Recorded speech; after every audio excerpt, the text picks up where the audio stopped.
దేశ రాజధాని ఢిల్లీ పీఠాన్ని బీజేపీ కైవసం చేసుకోవడంతో బీజేపీ శ్రేణులు సంబరాలను చేసుకున్నారు. 27 తర్వాత ఢిల్లీ పీఠాన్ని కైవసం చేసుకోవడంతో బీజేపీ శ్రేణులు తెలంగాణ రాష్ట్ర వ్యాప్తంగా సంబరాలు జరుపుకున్నారు.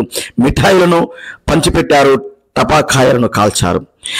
దేశ రాజధానిలో 70 సీట్లు ఉండగా అందులో 48 సీట్లను బీజేపీ కైవసం చేసుకొని అక్కడ బీజేపీ జెండాను ఎగరవేసింది. మిగిలిన స్థానాలు 22 స్థానాలలో కేజ్రీవాల్ పార్టీ, ఆమ్ ఆద్మీ పార్టీ కైవసం చేసుకుంది. ఢిల్లీ ముఖ్యమంత్రిగా 10 ఏళ్ల పాటు పనిచేసినటువంటి కేజ్రీవాల్ అవినీతికి పాల్పడడం వల్లనే ఢిల్లీ ప్రజలు తగిన గుణపాఠం చెప్పారని బీజేపీ నాయకులు అన్నారు. వరంగల్ జిల్లా 3వ డివిజన్ పైడిపల్లి, ఆరేపల్లి, కొత్తపేటలో బీజేపీ నాయకులు సంబరాలను జరుపుకున్నారు. భవిష్యత్తులో తెలంగాణ రాష్ట్రంలో కూడా బీజేపీ జెండాను ఎగరవేస్తామని బీజేపీ నాయకులు అన్నారు.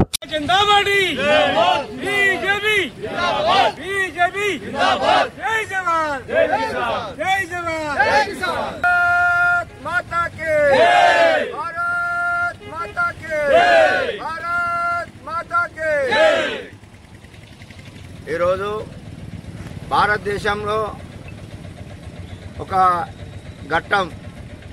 ఈ దేశానికి రాజధాని ఢిల్లీ పీఠాన్ని ఈరోజు భారతీయ జనతా పార్టీ కైవసం చేసుకున్నదంటే భారతదేశం మొత్తం కైవసం చేసుకున్నంత విజయోత్సవ ర్యాలీ ఇది. ఎందుకంటే ఈ భారతదేశానికే ఒక రాజధాని, పార్లమెంట్ రాజధాని ఉన్న ఎన్నుముక అంటే ఢిల్లీ కోటను అనక్రత వివిధ పార్టీల నుంచి ప్రమాదాలను, ఉగ్రవాదాన్ని పెంచి పూజించిన పార్టీలను అతీతంగా ఈరోజు ప్రజలు మంచి తీర్పిచ్చిళ్ళు. ఢిల్లీ నుంచి అనేక మార్గాల గుండా ఉగ్రవాదాన్ని అరికట్టిన నరేంద్ర మోడీకి పట్టం కట్టిన ఘనత ఢిల్లీ ప్రజలది. ఈరోజు భారతదేశం మొత్తంలో చూసుకుంటే ఢిల్లీలో ఇదే ఆమ్ ఆద్మీ పార్టీకి 2 సార్లు పట్టం కడితే ప్రజలను మభ్యపెట్టి లిక్కర్ స్కామ్తో జైలు పాలైన కేజ్రీవాల్కు మళ్ళా ముఖ్యమంత్రి పదవి ఇచ్చినా కానీ ఆమె సుధా అలాంటి అనేక మోసాలకు తెరదించిళ్ళు. కాబట్టి భారతదేశంలో తెలంగాణ సుధా నెక్స్ట్ జరగబోయే శాసనసభ ఎన్నికల్లో బీజేపీదే గెలుపు 100% వస్తుందని ధీమతో ప్రతి భారతీయుడు నెక్స్ట్ తెలంగాణలో కంపల్సరీ బీజేపీ వచ్చే విధంగా ప్రతి ఒక్కరు శ్రమ పడుతున్నారు. 100% వస్తుంది. ఎందుకంటే టీఆర్ఎస్ ప్రభుత్వం 10 సంవత్సరాలు చేసినా ప్రజలకు ఒరిగింది ఏం లేదు. కేంద్ర ప్రభుత్వం ఇచ్చే నిధులతోనే ఈరోజు రేవంత్ రెడ్డి అనేక పథకాలు 6 పథకాలు ఇచ్చినా అవి ఈరోజు అమలు కాని పొజిషన్లో ఉన్నాయి. అది మళ్ళీ కేంద్ర ప్రభుత్వం నరేంద్ర మోడీ గారు ఏమైనా దయదాస్తే తప్ప తెలంగాణకు దిక్కుదేశ లేదు. డబుల్ ఇంజన్ ప్రభుత్వం వస్తే తప్ప తెలంగాణ పేద బడుగిన వర్గాలు బీసీ ముఖ్యమంత్రి కావాలన్నా కానీ ఒక బీజేపీతోనే సాధ్యమవుతుంది.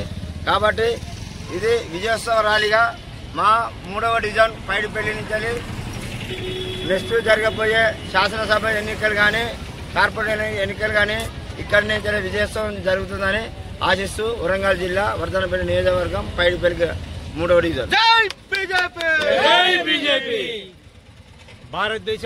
భారతదేశ రాజధాని ఎర్రకోట మీద కషాయ దళం జెండా ఎగరేయడం జరిగింది. ఇది ఒకటి నరేంద్ర మోడీ నాయకత్వంలో దేశమంతా కషాయ దళం చేసే ప్రయత్నం చేస్తున్నారు. మళ్ళీ నెక్స్ట్ ఎలక్షన్ల వరకు తెలంగాణ గడ్డ మీద కూడా భారతీయ జనతా పార్టీ జెండా ఎగరేస్తామని మేము ఆశిస్తున్నాం.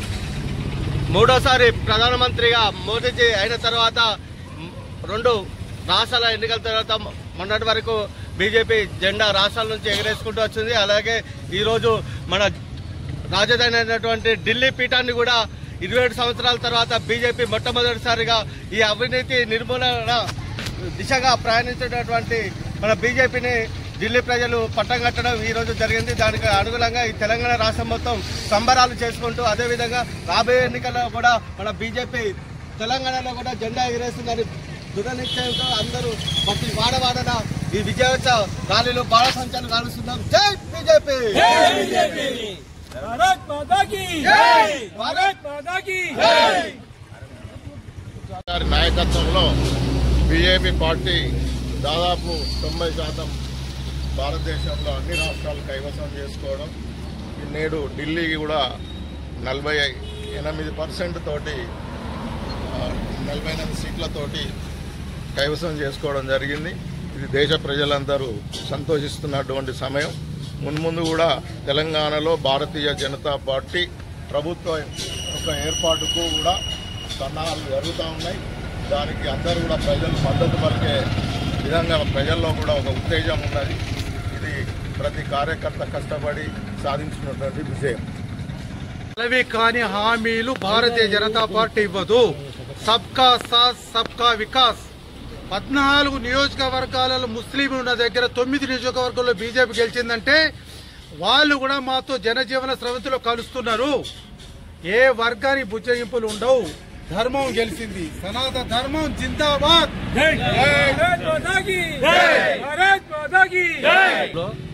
బీజేపీ బీజేపీ గెలవడం ఫస్ట్ ఆఫ్ ఆల్ గుర్తించాల్సిన విషయం. అందులో ఢిల్లీలో గెలవడం ఇంకా హర్షించదగిన విషయం ఇది. అదేవిధంగా మన బీజేపీని 90% కాదు కానీ 100% ఇండియాలో గెలిపించుకోవాలని అందరి కోరిక.